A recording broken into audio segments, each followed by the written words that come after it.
Cool little portable stove you can make with things you probably already have sitting around your house. First, you'll need a couple of cans of soda. Make sure there's no bumps or dents in the bottom. You'll also need some fine sandpaper, a utility knife blade, a thumbtack, a coat hanger, some fiberglass, and a bottle of heat. Use the sandpaper to remove the paint off the bottom couple of inches of both cans.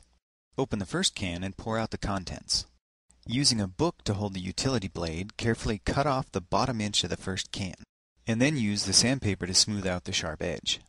Use the second can to stretch out the lip of the bottom half of your stove.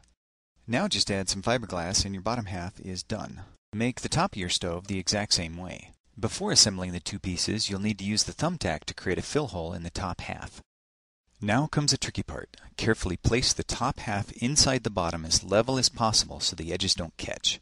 Use a shim from the leftover piece of can if you're having problems getting it to fit. Once you have it lined up, squeeze it together as tightly as you can get it. Finally, use the thumbtack to create the fuel jets. Create a bunch of them evenly spaced around the top of your stove. If you don't already have a pot stand, you can quickly make one with the wire hanger. Just be sure to sand off the outer coating first.